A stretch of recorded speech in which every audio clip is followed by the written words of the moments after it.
name is, as she said, Jeremy Oestmann. I am the newest certified arborist here with the city of Verona. I'm happy to be here to present today and celebrate Arbor Day 2025 with you guys. It is mandatory that we have a little celebration. We are also doing a tree planting at the library at 1 o'clock. If you would like to join and show up, I think the weather might cooperate with us.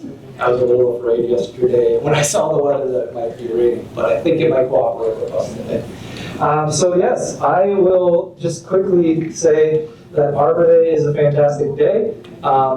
It actually started to kind of bring the beauty and the recognition of all the trees and things that their benefits. Started in Nebraska. We can see some fun pictures here of people helping plant trees. And in 1874, they kind of created this day. So we're just going to celebrate trees today by switching over to my presentation and just kind of chatting about the benefits of trees. We will be going over some of the updates as well that are going on with parks and forestry, with recreation, and some of our green spaces as well. So, yes, I'd like to think we are sustaining Verona's future in a lot of ways. We're bringing lots of beauty to Verona and a lot of really great opportunities to be in nature and kind of rejuvenate as we experience the street trees that we drive by every day, the parks, and all of our recreation programs. There we go, my certified arborist ID there as required by law to show you. So Parks and Forestry crew, I'd like to introduce our forestry crew. They can't be here today, they're out doing good work for Verona right now.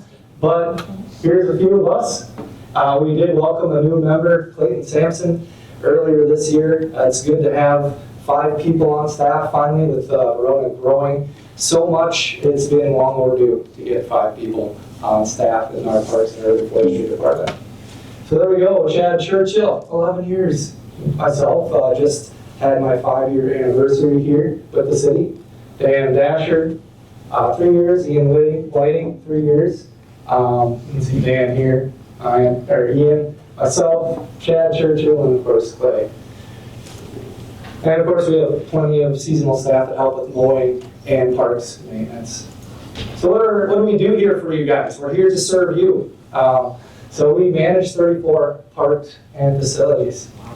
Ball diamonds, multi-purpose fields, trail shelters, splash pad, beach, and many more things that are too extensive to list. We have over almost 200 acres and growing. It probably is more than that now, to be honest, as we start acquiring and maintaining land with some of our volunteers and people that we collaborate with every day. So yes, we do have mini parks, neighborhood parks, community parks, special purpose parks, and undeveloped conservancies that you can walk through and enjoy. We do maintain and manage our urban forest canopy, and this is probably, I would say, about 50% of what we do. We try and keep the city safe by making sure to maintain those trees, to plant those trees, and just to provide those very beneficial assets that the trees give to the community. And of course, there is an interesting little thing where we are a little unique in Verona. We help to manage the cemetery here as well. So I know a lot of you guys here, when I quickly polled you before we started, you guys were very curious about plants and trees. So we will probably focus majority on that, but I will, of course, update you on a few other things as well. Beautiful Verona. See our nice urban street tree canopy there. So, this is kind of interesting. Kind of goes to show the importance of trees, right? Tree-lined streets are beautiful. They bring a lot of opportunities and benefits, which we'll cover later. Which one do you like better? There you can see them side by side. Of course, comparison pictures were fun, so I did a whole bunch of them. Which one do you like better? Street? Boy, I wonder, left or right, what do you think? Should we take a vote? I mean, those houses look nice too, but I don't know, I think they're definitely accentuated by the trees there. Now, some of you might be familiar with Dutch elm disease and how that passed through a while back in the 70s. Well, there's a before and after, right? You had to get rid of the elm trees as they were declining. And of course, I don't know, I'd still say the top one looks better, right? Yeah. Of course, a similar thing with and without trees.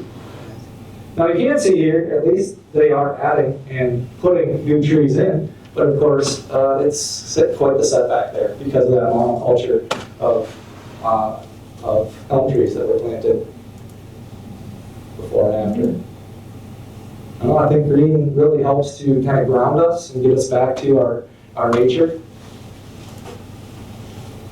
And there's a little before and after as well. And another one. Pretty impressive. It's kind of jarring when you see those side-by-sides. And so it kind of highlights the importance of our urban forests that we have here in Verona, which is continuing to grow. So as I said, we are responsible for maintaining, I'd say about 50%. That's an approximate amount of our time is spent on maintaining our urban forest. Now we do have a little bit of a species breakdown. It's kind of cut off here and hard to see, but over 20% are, any guesses as to what that is? What is our most common species in Verona? Just a guess. Maples. Now is there an issue if we have too many of a certain kind of tree? Yes. Norway spruce? Norway spruce? Spruce? No, spruce is not our most common. Maple is our most common. You guys were correct. Some of you guys were correct on that one. Is there an issue if we do have too many of one type of tree? Yes. If there's a bug that infests it and they're right next to each other, then all the trees will go rather than having one tree, another, varying the types of trees. That is true. I'll just kind of reiterate that so you guys can all hear. If you have one type of tree and you have a bug or an insect, some kind of invasive species, some kind of disease come through that attacks that specific kind of tree, for instance, elm trees, or in the case that I'll be explaining soon, the emerald ash borer, if you have a monoculture, one kind of tree, that disease is going to pass through, wipe those trees out, and you're not going to have that beautiful forest that we saw those pictures of, that beautiful urban forest. So we want to make sure to try and diversify. That is the reason why we are not planting maples. I know everybody hates to hear that because maples are so beautiful, right? And I am 100% believer in the beauty of maple trees, but we have to slow down our planting of maple trees just to stop that potential risk to our urban forest, and where we have all these trees just have to be cut down and replanted with some other type of species. So I just wanted to highlight that there. Maples are high and above our most common species, so that's why if you ever hear, oh, Verona's got to freeze on maple trees, it's for your benefit. We want to diversify and really focus on that. That a lot of the science and new research says that it's very important. So what are you planting now? I will actually go over that, an extensive list of our approved urban forest trees. Okay. But that's a good question. We'll get to that. So yes, we have over 4,800 trees that the city manages. That's in terraces, parks, and that's just the counted trees. We have plenty of other trees that are in the green spaces that we just don't have the manpower to inventory. So we have our hands full. You can see all of our trees here on our map. All of the red trees here, any guesses as to what those trees represent? They are ash trees. And as you know, I mentioned the emerald ash borer sweeping through. We'll cover that more. Those are threatened trees in our city here today. So we're doing some things to try and manage that, and we'll get to that. And those are treated trees? Correct. We've been treating the trees for the past, at least since I've been here, 5 years plus another couple of years prior to that. So probably about 10 years. What's that cost? It is quite costly, actually. I won't get into the amount that it costs, but at your general arborist, if you were to have them treated privately, they would charge you about $10 to $15 per DBH, and that's the size or diameter of the tree at breast height, so about 4 feet above the ground. So think about that.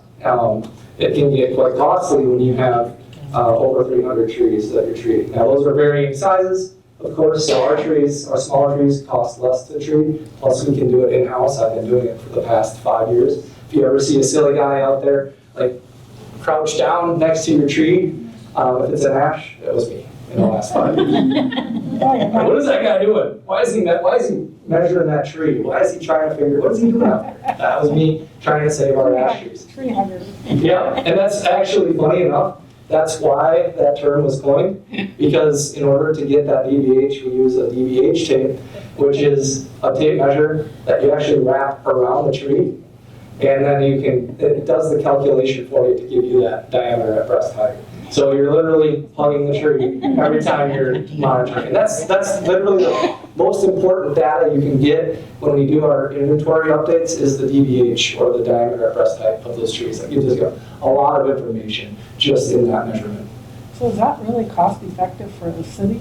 It's a good question. We'll get into that actually Awful further. amount of time and expense for trees that are being taken out because they're dying. Yeah, so we'll get into, is it cost effective for the city? We'll get into that later. The answer is probably there's somewhere to balance that in between.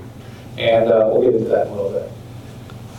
So I talked a bit about Verona's urban forest and some of the benefits. I know this is hard to read, but in order to, we had a pretty extensive DNR grant this year. In order to do that, we had to do a comprehensive urban forest strategic plan. And I found some very interesting data while doing that. Some interesting facts about Verona's urban forest. We have about a 16% tree canopy coverage. I'd like to see that more in the realm of 20 to 30%. So we are working at that constantly every year. We plant, about 300 trees. We've got some other things that are in the works to kind of add trees to the missed commercial lots as well. So we are working at trying to increase this. About 25, 30% is where most of the benefit, like you're going to exponentially get more benefit from the tree canopy. Right now, with that 16%, we have almost $500,000 of annual benefits in CO2 sequestering. We're about $300,000. So that's actually it capturing CO2 every year. These are annual benefits. So that's going to continue to go up as our trees get bigger too. Air pollution reduction. We have over $100,000 of annual benefit of air pollution reduction. And interestingly enough, I'm sure as you're driving around Verona, you see there's the waterways, right? We have little green spaces, sometimes they have ponds, sometimes they're intermittent little streams or water flowages. We are required by the city to manage that sewer runoff, all that runoff, and kind of capture that water to slow it down so it doesn't infiltrate into our streams and rivers too quickly. Trees actually help quite a bit with that water and sewer avoided runoff. That annual benefit for at this time is almost $100,000, or as quoted up here, $90,000 annually. We also have almost have $10 million of overall benefits of our stored carbon in the Verona trees. That is not an annual thing. That is just how much they are actually storing at this time. Now, how did I get this data? Well, have you heard the term AI? It's kind of the big catchphrase lately, right? So there are some awesome tools out there that actually help implement AI in being able to do plot points and figuring out, all right, how many trees, what's our canopy coverage, and what are these benefits? So I used an AI program that is largely known to be able to figure some of this data out. Now we can see some of the other graphs and things. This is just supporting data on some of these numbers that I have here. Some more there. So helping with, of course, evaporation all the air pollution, water runoff, all that stuff. Plus, there are many other benefits as well, which we'll get into some of the other ones. So, a couple updates we'll just quickly run through. We've got 2 new arborists on staff as of this year, or even last year. Myself and Ian Whiting, sorry. You mentioned the ash trees, right? Is it cost effective to continue to treat those? We have started to implement, as of last year, a heritage ash program, where we will be selecting 50, maybe more, depending on funding, of the best quality ash trees in our city that will become heritage ash trees. The other ones will slowly be phased out over the next 5 to 10 years. Does that mean you won't be treating them for that 5 and 10 years?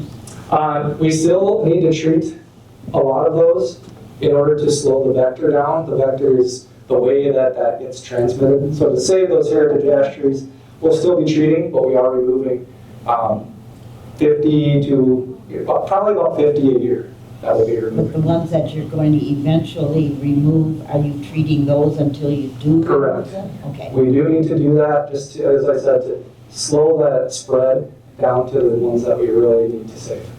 Because even though we treat these trees, they still are going to be damaged by the larvae. It's actually the emerald ash borer larvae that eat the inside, and we'll get the pictures on that. So we want to slow that process down as much as possible in the interim.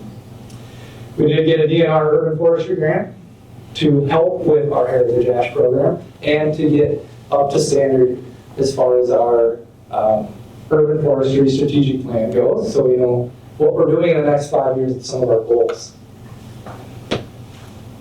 The strategic plan was a requirement for the grant, helped to update our pruning standards, update our park trees, approval list, which you asked about as well, so some of our urban forest and park trees. Helped to increase our planting budget to add to our green spaces and parks, so we can plant more beneficial trees for the community. And we have an awesome thing where we're going to be planting some additional trees that were missed in some of our commercial areas. So that has been approved as well to help get rid of some of that urban heat and just make those streets a lot prettier. We have a new stump grinder to do in-house removals more efficiently so we can grind those. So if you see us out there grinding away, that's what we're doing. It's us out there. We're trying to help you out, get some new trees in, remove those darn stumps. And of course, we're trying to go green. We have new cordless electric pruning saws and bypass pruners, so we've gone electric. They've been a huge benefit to our pruning cycles. And of course, if anybody's ever, I don't know, I'm kind of a sucker for watching YouTube arborist videos. Everybody out there is like, you know, it's super cool. You're watching all these cool things happen with trees. And they're like, what's the most important safety device? There's new communication devices, in-helmet safety or communication devices that we were able to purchase for the city because this is such an extensive program that we have here. We need to be safe. We need to communicate as we're up in the bucket to our ground crew. We want to be as safe as possible. So that's a pretty new purchase as of last year. So why trees? Reduce urban heat islands. Now, I couldn't find anything with Fahrenheit, so I had to replace one little. The main one here, right on the city street. So clearly, this is probably somewhere in Europe, right? This pine tree street. But taking a look, boy, from 112 degrees Fahrenheit on the street to 73 degrees Fahrenheit, I'd say that's a pretty big benefit. Right? Trees are fantastic at reducing that urban heat island. So benefits of trees, let's go over those. Some really great things. Improve air quality, like I mentioned before. Improve water quality. Stormwater management. Again, all those numbers add up to be very, very beneficial to you guys as residents of Verona. They increase property values. It's quite largely researched that streets that are tree lined are going to improve those property values of the houses next to them. They combat erosion. They slow traffic. Nobody wants traffic whizzing by super fast. They improve mental health. These are some of those things that's hard to quantify. But I think overall we can agree. We feel better when we're surrounded by trees. They increase wildlife habitat.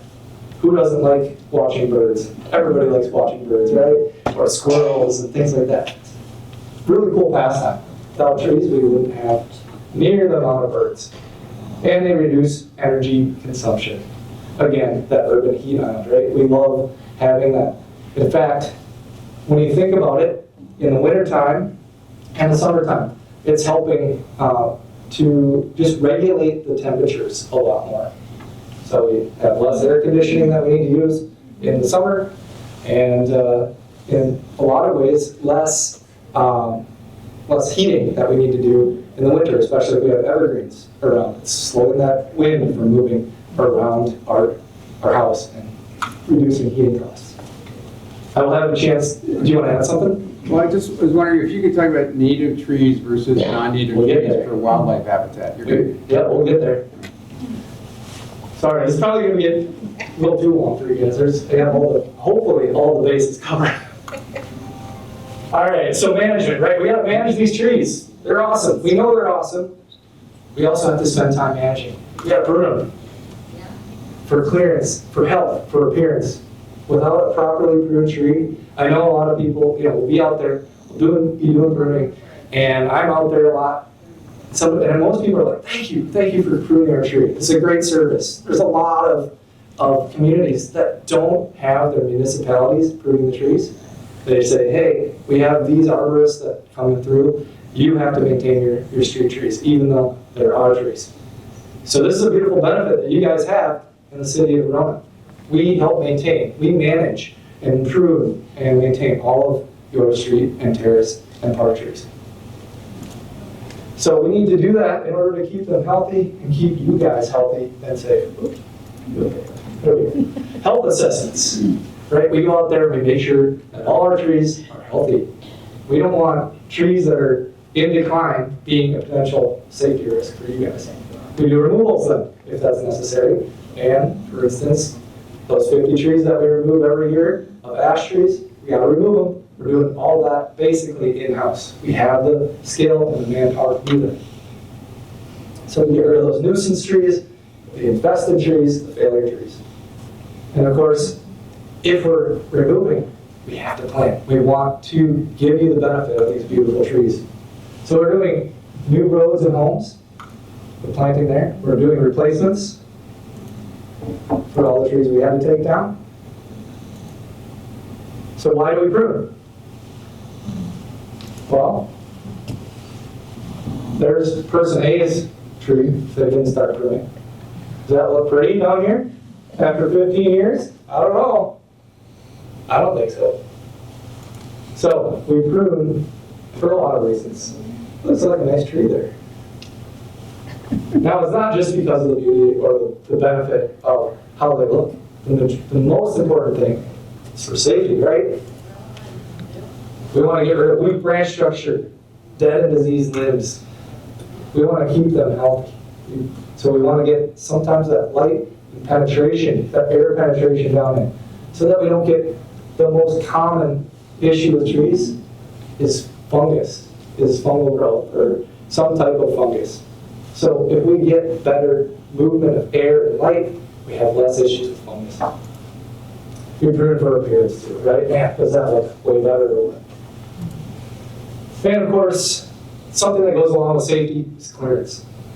Now, we're out there, we're pruning your trees. Of course, there's some people like you out there that don't like us out pruning the trees. Well, we're doing it with very, very current methods. We're doing it the correct way. I would much rather have us do some pruning in advance for clearance so that you can get snowplows through, get your streets cleared in the winter. This is probably the other reason, right? It goes along with safety. Now, of course, some people think, well, it's damaging the tree. Well, actually, we're helping improve the longevity of the tree because we're doing it right. Sometimes, yes, if you're doing it wrong, it can be damaged. But we have some really good updated policies on pruning that should keep our trees healthy for a very long time. So, what not to do? I don't know. Some people like the look of this, but I can tell you it's a little bit dangerous. Any guesses as to, has anybody heard of this method of pruning? Anybody know what this method of pruning is?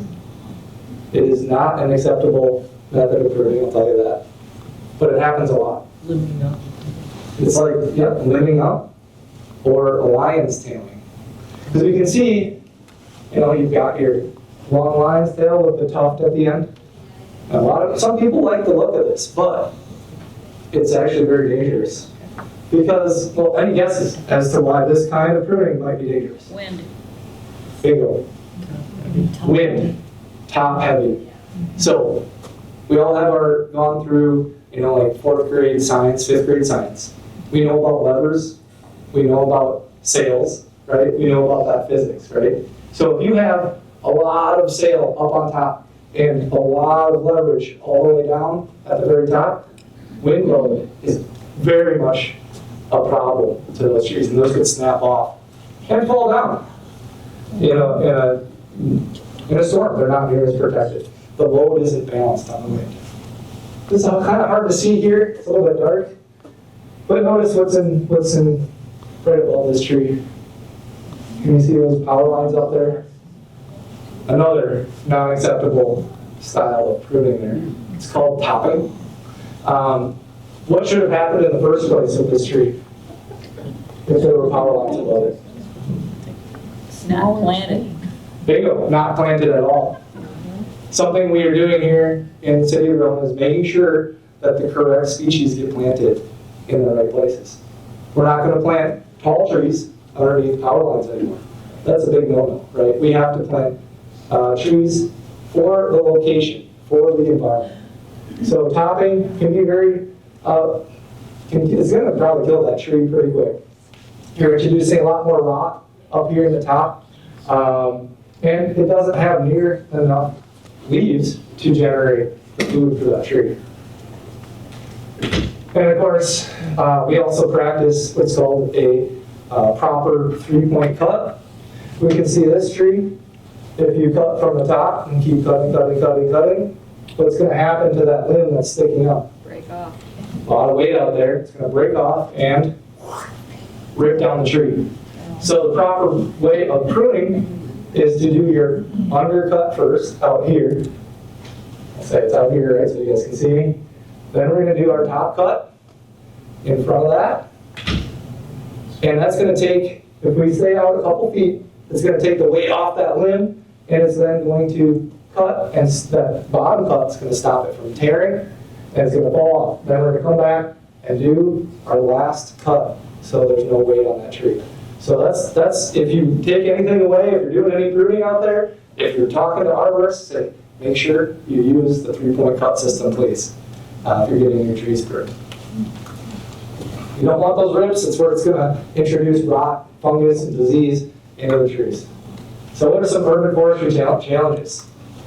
It's a tough balance, but it's worth it. You got the clearance, like I said, street traffic, pedestrian traffic. You got to make sure to monitor those hazard trees and declining trees. There's a lot of diseases, pests out there, fungus, invasive insects, viruses, which are pretty rare, bacteria, uncommon, especially in the rose family. And of course, human interactions. Those darn pesky humans. We've got surface roots that happen from soil compaction. So this is not a native environment, right?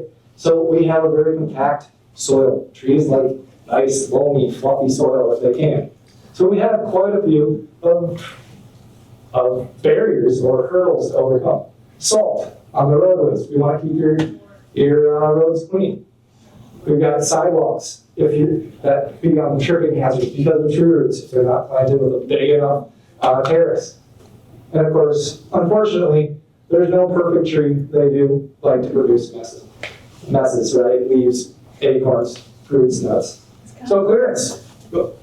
Clearance, of course, 14 feet is our standard so that we let our trucks through without snapping limbs. So we have proper, nice cuts, and we don't have snap limbs where rot is going to get introduced. And of course, we want to make sure people can easily get under those too. For sidewalks, it's 10 feet. So if your tree might be a little lopsided, that's okay. What we're doing is we're giving more leaves and the opportunity to produce food for that tree. So we're doing 10 feet on the sidewalk side, and we're doing 14 feet on the street side. Now, why might we prune higher, a little higher in the wintertime? What happens in the summer to trees? Leaves come on and they bend down because that's a lot of weight. So you might see us out there, oh, what are they doing? Why are they up more than 14 feet? Well, we're taking into account that the trees will sag in the summertime. Some hazard tree things to look out for. Double leaders or co-dominant stems where you start getting the splits. What you get is some vibrations that happen. And you get two trees kind of going, or two tree stems going like this, and eventually that wind and the vibration is going to separate those trees. So one thing we're going to do while pruning is to select leaders. We're going to do reduction cuts. Might look a little goofy to start with, but reduction cuts is just simply a cut on one of those leaders to slow that down and say, I want this leader to take over. Of course, when you get some trees that start to decline and you get big, heavy vines growing on it, those can cause a lot of weight, or they might tip over on that power line. And of course, our line stand, like I mentioned earlier. Gotta watch out for that. Couple things to watch out for, of course, weird angles, weak branch unions, like these super tight V's, the very upright branches, old wounds. You gotta look for fungal activity, cavities. You know, we even had a tree last year that had started to just randomly tip over. And it clearly had some severed roots that had stopped anchoring it down. So we had to get rid of that really, really fast. It had started parting and falling forward just a little bit. It was leaning. You could see this big gap in between the trunk and the turf. Another thing to look for, response growth. If it's improperly pruned, trees want to survive. They start sending out all of these water sprouts, this response growth. So look for all of these things. And these are things that we just have to look at the tree as a whole factor. Figure out, is this a problem tree? If this tree was in nature and there were no targets, would we care? No. But what happens if there was a house? Right here, or right here. We have to be thinking about that. You can't have a hazard tree with no target. So you're taking all these factors into account when we're out scouting the trees. So real quickly, we'll go over a few of the diseases and pests that we are either going to be battling soon or battling right now. All right, so I don't know if anybody saw this. We have a new park out there, Century School Park.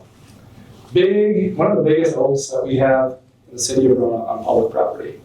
We have a few others, but they're in more green spaces. Did anybody notice in late June, I believe it was, early July, we started getting leaves on that beautiful, beautiful oak tree. And then it was just no leaves, completely gone. That was this guy right here. Which one of these guys do you think that was? Oh, emerald ash borer, spongy moth, zigzag sawfly, spider lantern fly, beech leaf disease, beech scale on Japanese beetles. Which one do you think it was? Spongy moth. Spongy moth. So you might have seen this dorky guy out there wrapping the tree with burlap. Maybe you saw burlap on some of our oaks as well. That's one of the things we can do. What we have is our spongy moth caterpillars climbing up the tree, eating all those leaves, and so by wrapping that with burlap, it traps all those caterpillars from climbing up there, munching on those leaves. They come down every night, they climb back up and munch. Okay?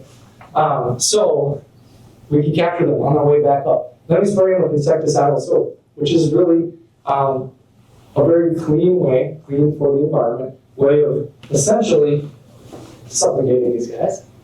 Because if you spray them with soap, they've got their little spiracles that they need to breathe. Close them up, they can't breathe. They die.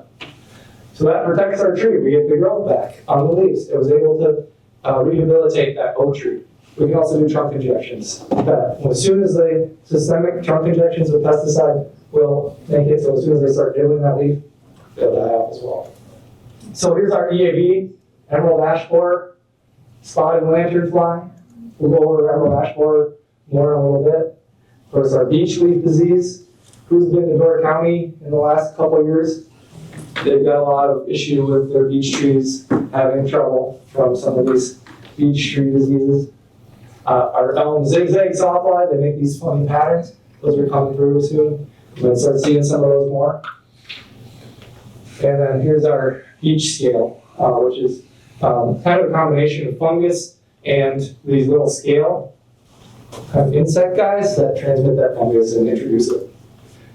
So EAB, emerald ash borer, came over from Eurasia, non-native here. It was first identified in Dane County in 2013. Later, it was identified here in Verona. That's when they started treating the trees. It only attacks ash trees. Two of the main ash trees that were planted here are white and green ash. The white ash are actually a lot more resilient to emerald ash borer, but they're both effective. It starves the tree of nutrients by eating away at basically the blood vessels, or not the blood vessels, but the vascular system, the cambium, the living tissue of the tree. So it can't continue to transmit its nutrients throughout. So we've been treating since about 2014, 2015. They're treated on a semi-annual basis. Some other data shows that it can actually be longer windows if you treat with higher doses. But overall, we're treating on a semi-annual basis. So we'll treat half the trees one year and half the trees the next year. We'll go on that cycle. So, for instance, you asked about cost. A tree of 30 feet, I think that's supposed to say 30 inches, maybe up to $300 every 2 years. So here's some damage that can happen from EAB. We see these zigzags eating the actual living tissue, the cambium of the tree. That's where all the nutrients are. So that's where those larvae, these emerald ash borers, are attacking. And we can see the decline in the canopy because it's not able to transmit those sugars properly. And then, of course, you can see here these D-shaped holes. These things are really tiny, these emerald ash borers. They're really tiny, but you can see evidence of that when you look closely. You can see those little D-shaped holes. So what are we doing to combat? Well, I mentioned we have the selective treatment and the heritage ash program. So it is expensive to treat. We want to do you guys right. We want to slowly phase out the treatment costs. We want to introduce more resilient, different varieties of trees, really focusing on diversity and canopy health. So we're identifying mature, valuable trees that we want to keep around, removing the less healthy trees. Of course, funding is always sometimes something that we need to, it can be a limiting factor. So we're working on continuing to treat, remove as funding allows. So removing and replacing. So the next phase out, about 5 to 10 years. There you can see one method of trunk injection. You're essentially being a tree doctor or a tree nurse, and you're out there, you're actually getting into the sapwood of the tree. And the sapwood is past the living tissue. It's the vascular system that sends all the moisture up to the top of the tree. And then from that, it comes back down through the living tissue of the tree, back into the roots. So it goes systemically or all the way through the tree. You drill in, you put little, essentially needles into the tree, you inject that into that sapwood, and just the water moving through the tree is creating that systemic action so that it can get up into the leaves and continue to be those beautiful trees that we love. White ash trees, autumn purple white ash, really beautiful trees, love the variety of color from the oranges, purples, greens, yellows. It's one of my favorite trees. Unfortunately, it's declining.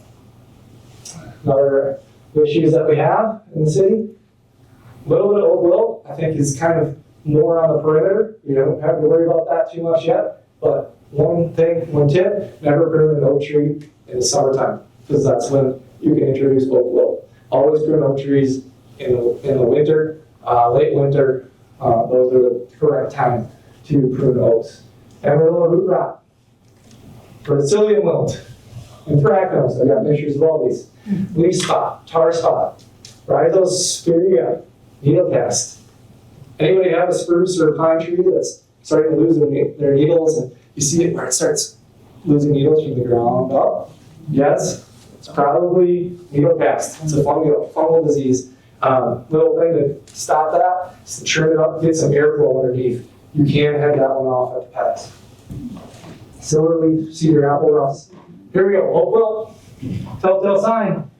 Our interesting blotches as they move in, very, very differentiated color patterns on the leaves. Oak wilt is a fungal patch, grows underneath, kind of just sends it throughout the tree. You can see where these fungal patches started to happen, and they actually create kind of welts or big pockets of spongy growth under the bark. Amylaria root rot disease, fungal disease entering into the roots, causing weak structure of the anchoring system of the tree. Anthracnose, you can see it's a fungal disease that enters in and starts to create these streaks within, and it can cause leaves to drop. It's quite deadly. Or, sorry, I should say, that's Brazilian wilt. Anthracnose is a fungal disease, not so deadly, but can cause issues, getting these spots on the trees. Here's our rhizosphaeria needle cast. You get these rusty red needles moving upward. So again, trimming that rusty red stuff off is potentially going to help save your tree. And then our silver leaf, which kind of gives these leaves this silvery, powdery look. So fungus, one of the most common diseases, or common factors for disease in trees. Of course, we have bacteria, fire blight. Who loves crab apples? Who loves apples? Who loves those beautiful plums and flowering trees? Anybody? Probably all of us. Well, unfortunately, fire blight's really affecting the rose family. Those are all the rose family. And so those are all at risk of fire blight, which is bacteria.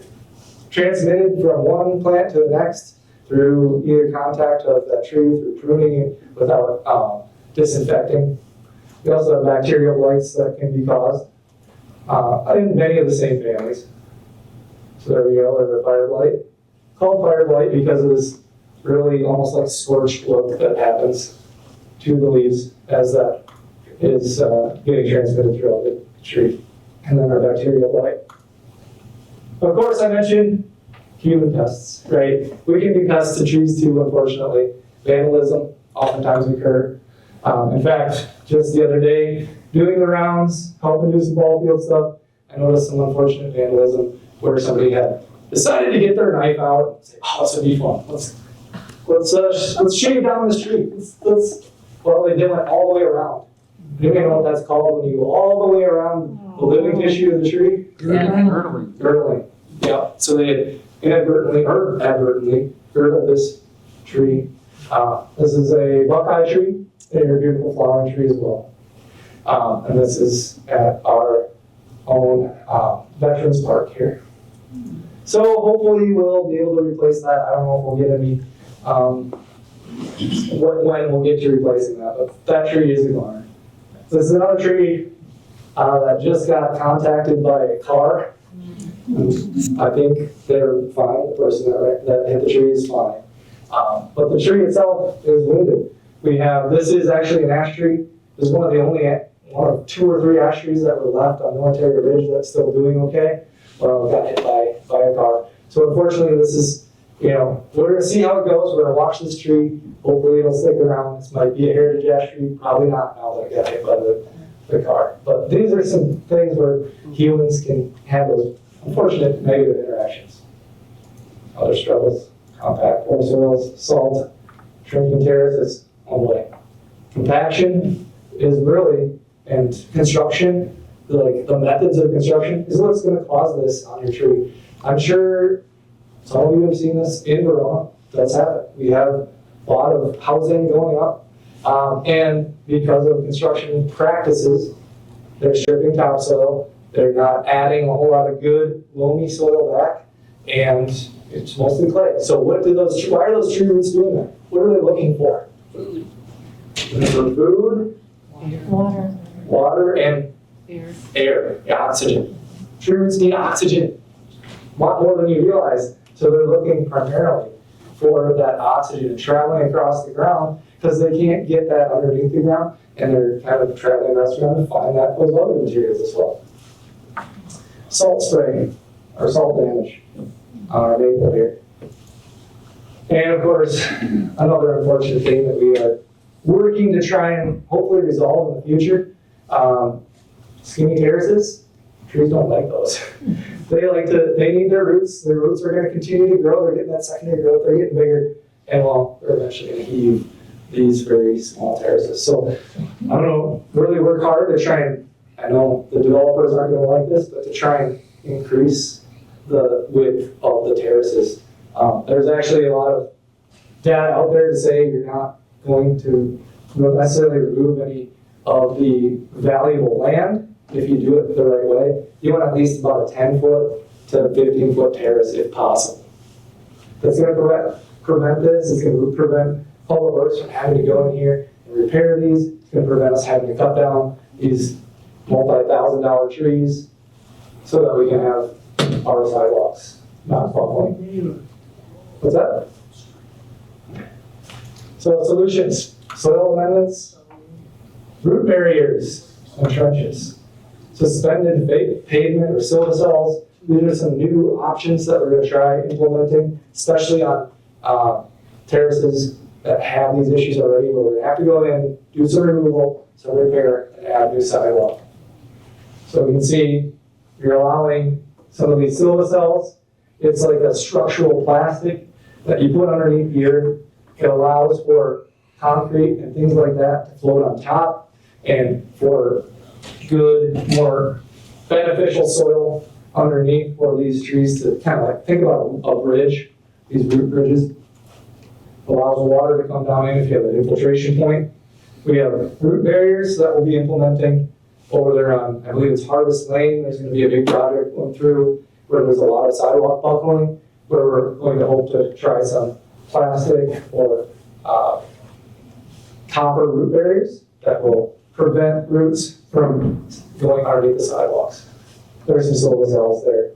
You can see that kind of structural effect where the roots can make its way through, and then it supports the pavement on top. So urban trees. There's a question about natives and urban, and the urban environment, right?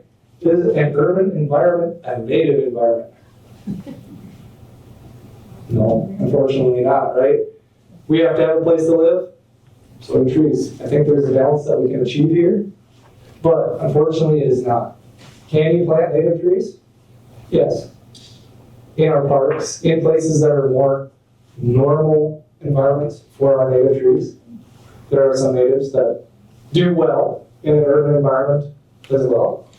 These are sugar maples here, flat. And yes, you can plant those in Verona. You can plant trees in Verona that are native. So, hackberry, good native that does well in an urban environment. And, of course, no, you can't plant them. So we already discussed some of the issues. So yes, we can plant some, we can't plant others. We can find some, hopefully, hybrid difference. What's the best? Hybrids, best of the both worlds, right? You get the native benefits and you get some hybrid benefits from these other trees that are more urban, compaction tolerant, salt spray tolerant, salt tolerant. Cultivars also are beneficial. Some cultivars do better. Cultivar is actually a combination of cultivated variety. So cultivars, whenever you see like in quotes behind a tree, like early glow, right? Early glow buckeye, early glow, you know that's a cultivar. It's been cultivated, a cultivated variety to get good things from both worlds.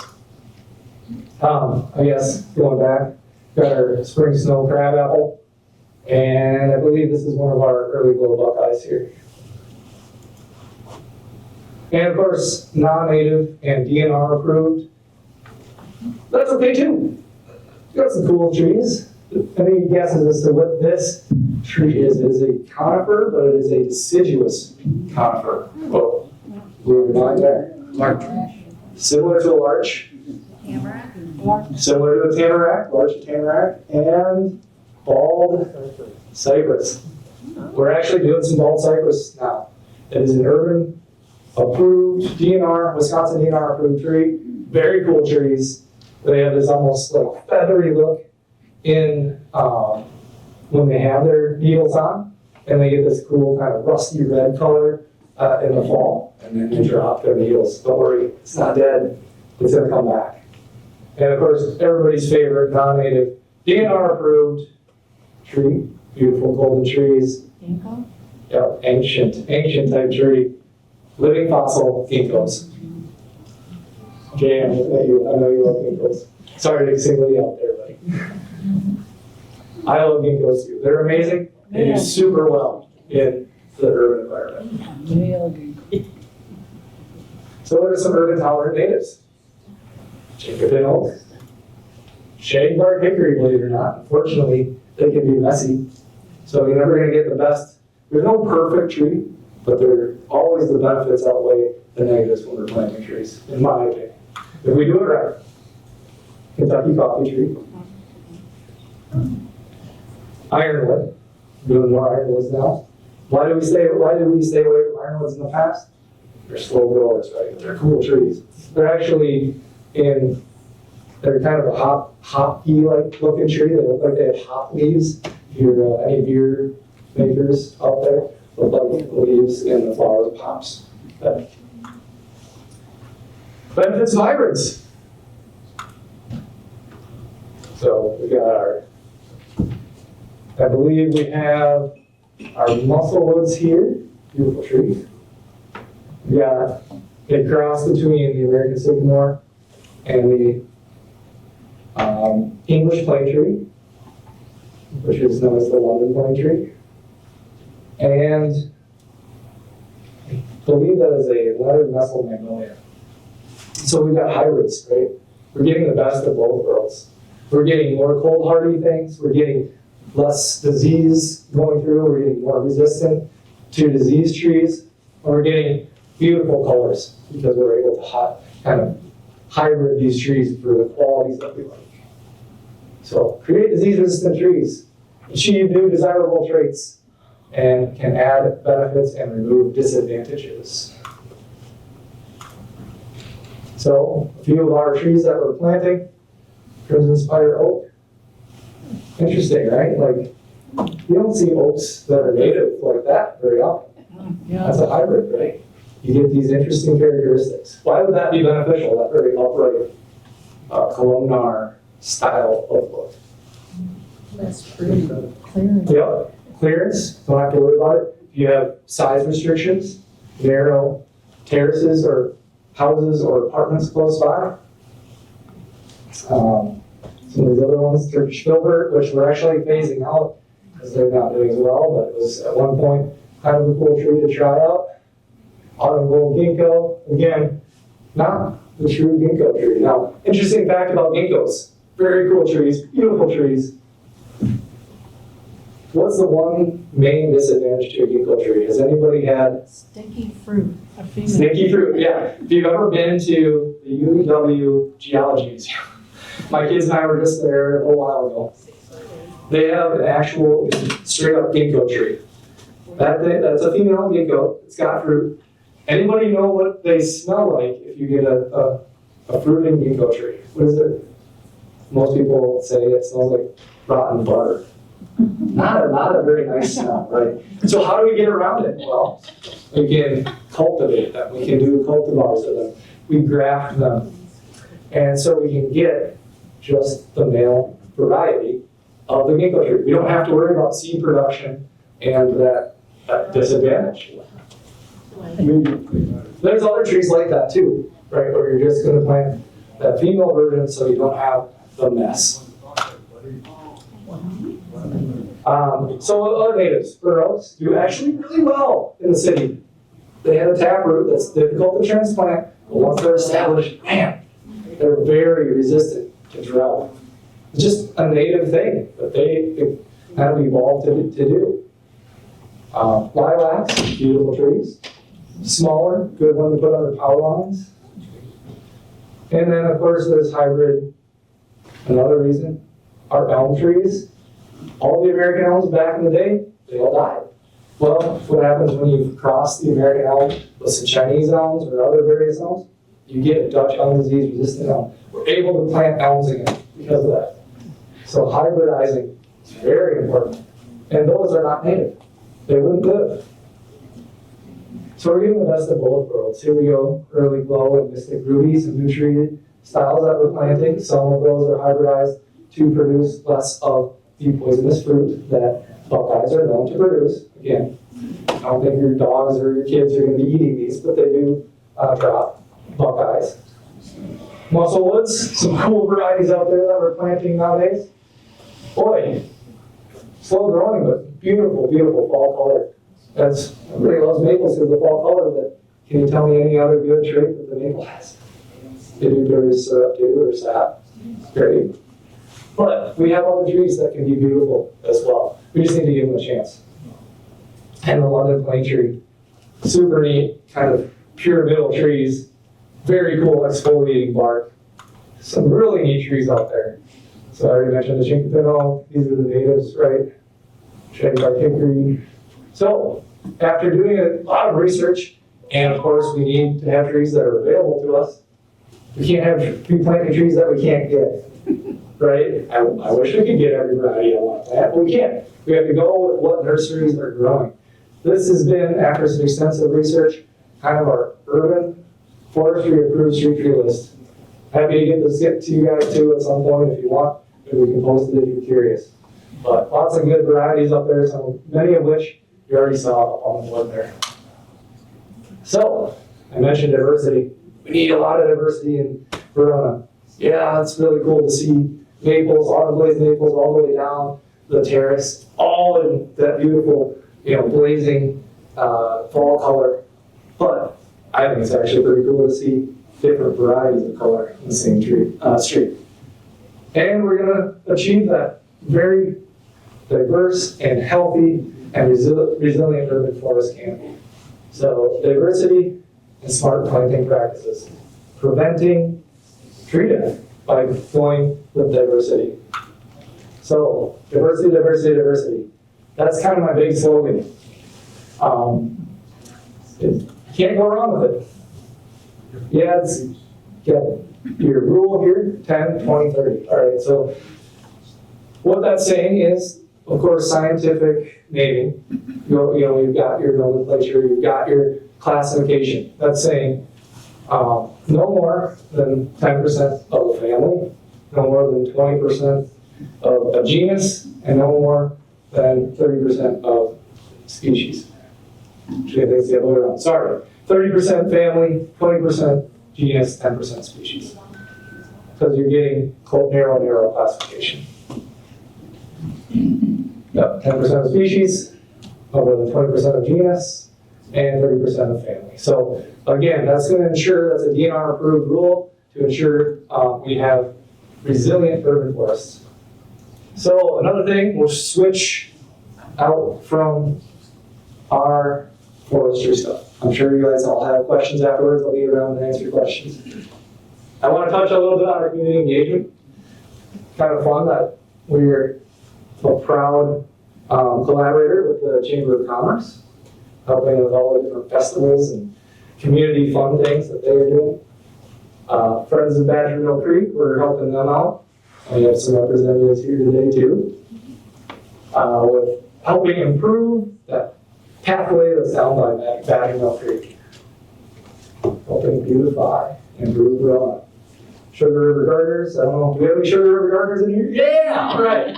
You're gonna have your picture up there soon too. Good. Individual volunteers. Anybody know Lori Harches? Maybe not. She's been helping us out at Harriet, doing a lot of weed and restoration in our parks, Harriet and some of our other parks. We did recently Earth Day. When was Earth Day? Anybody?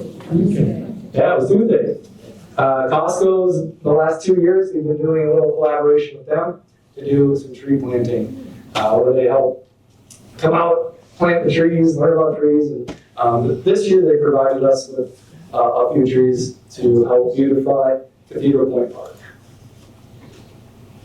We're doing our library Arbor Day tree planting at 1 o'clock after this. We've been doing that for, 1:30 it says on the, oh, it's 1:30 now. says at the Okay. library window. Well then, 1:30, my bad. How many trees are you planting? I'm assuming 2 trees this year. Last year we did 3. Fortunately, 2 of them didn't make it. We'll actually be removing one of those trees. It's just a matter of, sometimes there's complications. But we're putting more in. Senior Center, Arbor Day, Parks, Forestry, Recreation update right now. Collaboration, we also help them with their waterway out here and some of their prairie plants. And of course, we've been collaborating with Dane County Parks, or Dane County, and the naturalists there, along with some of our friends in Badger Mill Creek with helping prairie restoration, and the Wisconsin DNR. Had a lot of extensive collaboration with them in getting this urban forestry strategic plan created. All right, so narrow it down. Of course, we got the Verona Area Chamber of Commerce, all the fun things, all the fun festivals. We help set up this stuff. We put up that big old tree. We help with the ice rink, all this stuff. So Parks is helping with all that. We're trying to give you some beautiful and fun, exciting opportunities. Other community engagement with Badger Mill Creek, environmental corridor. So we've got this huge corridor, this wonderful path that I'm seeing used all the time. Kind of South Main, if you've ever crossed that, here's South Main. And fantastic place. Comes on up to the Military Ridge Reserve up here.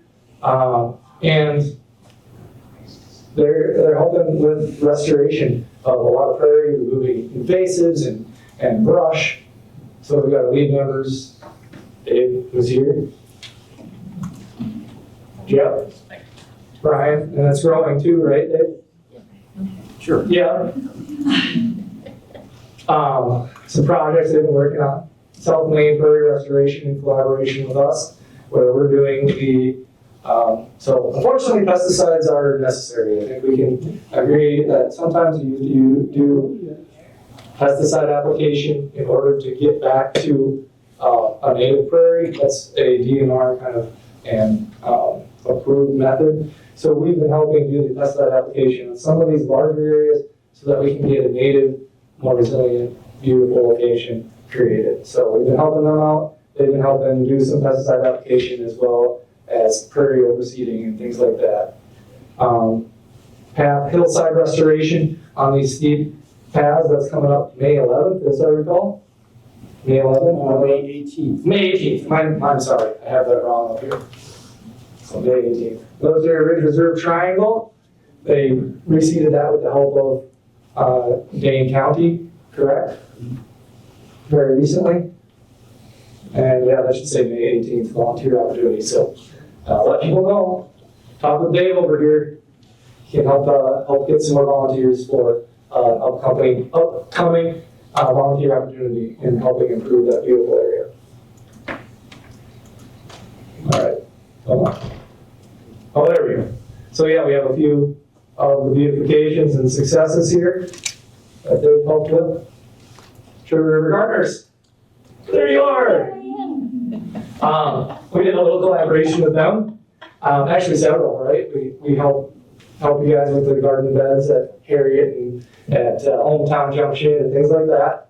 But we did a little fun. We had some leftover maple and oak, and they're trying to grow some mushrooms. So that'll be interesting. They took some of our old oak and maple that we had to get rid of or that had already fallen, and they're trying some cool projects out. So there's some cool plots that they help out with.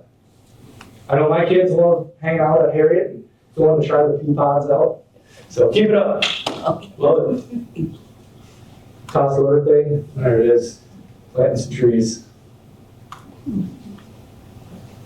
Individual volunteers, helping out with different restoration processes, keeping the beds weeded, creating prairie plots in Harriet and other various locations like Banky Park.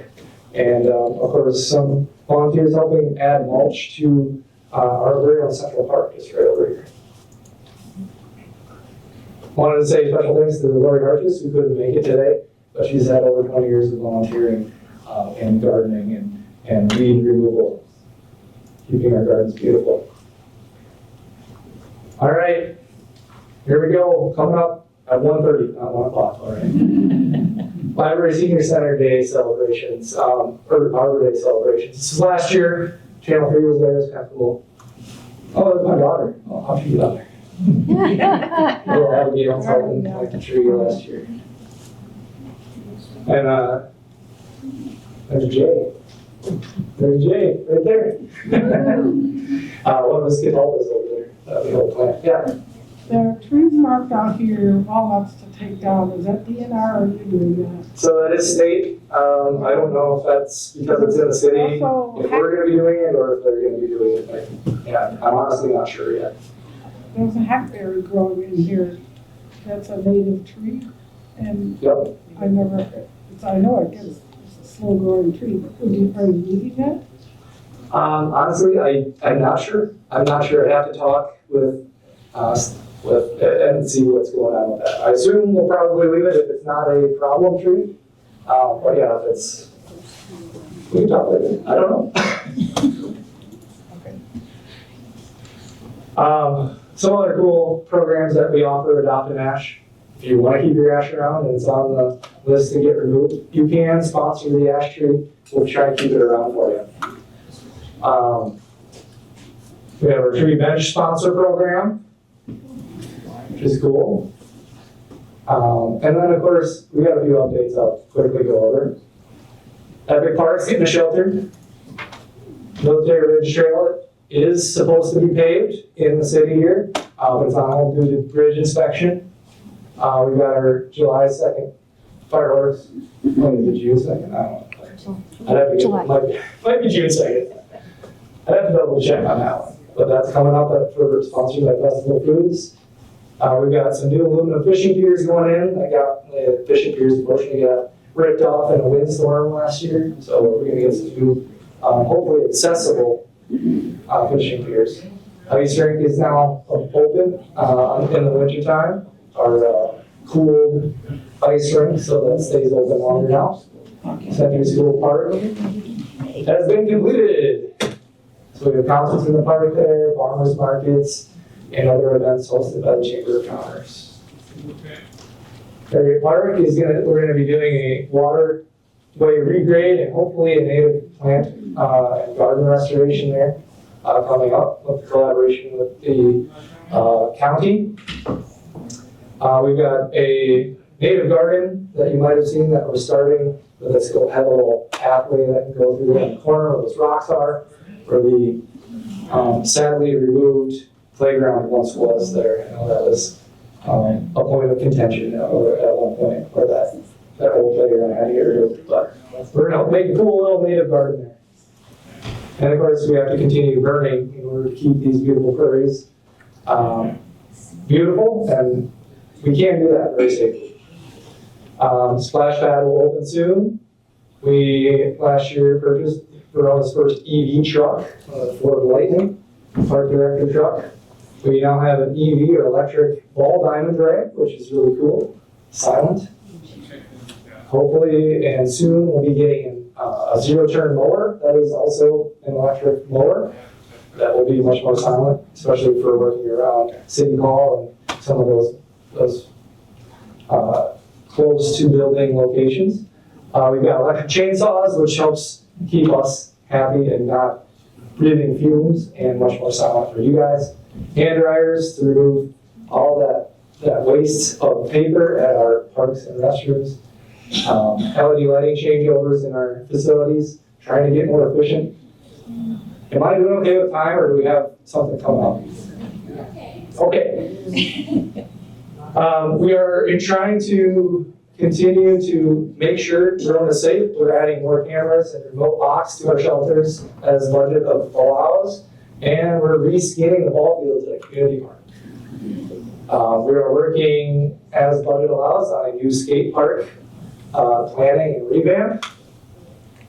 And FYI, yes, sometimes pesticides are necessary for important management practices, but we are happy to say we're only using that on fields. There's no pesticide application going on other than our ball fields and things like that. So we're trying to be very conscious about our pesticide use.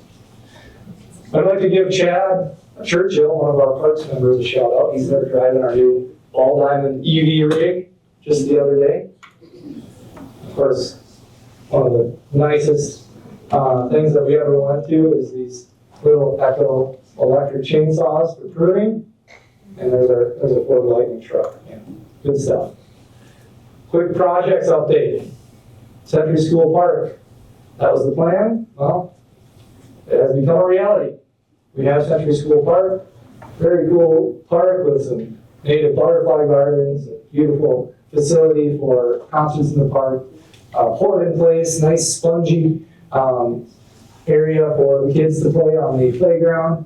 And of course, the area where the farmers market will be posted up here on this patio area. And of course, the string lights here, where there'll be some neat little community picnic things planned by the community, by the Verona Area Chamber of Commerce. And this is the oak tree I was talking about earlier that we had to do a lot of management on with those spongy moths. So there's, of course, a few pictures of our new park, crowning jewel of Verona. Beautiful. Zing Park, go in soon. About three more minutes? All right.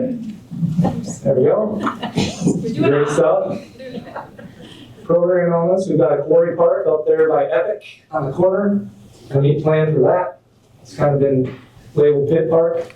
And there you go, we've got Epic Park in construction now. We've got more pickleball courts, we've got LED lights at our community park, softball fields, aluminum theaters, and potential cool solar projects on some of our shelters and facilities. So, new rec center, big deal. We are actually in the process of getting a new rec center in Verona. It's going to be where the old library, we always call it the old library, was, or the Redeemer Church is now. It's going to benefit the community, recreation, library, senior center. Of course, there's challenges, but we're going to make it happen. Potential different cool programming things that our rec director Casey has come up with. STEM classes, baking, tumbling, all kinds of day camps, after school programs. I think it's going to be great. It's real close to the school. The rec department offices will be there, different public rentals, good stuff. So, good experience. Of course, help the senior center out as well with different programming. There are challenges, but it's going to be worth it. So timeline. Church has already gotten the non-renewal notice. We're getting estimates for improvements, and then hopefully we'll start programming December of this year. All right, that ends my program.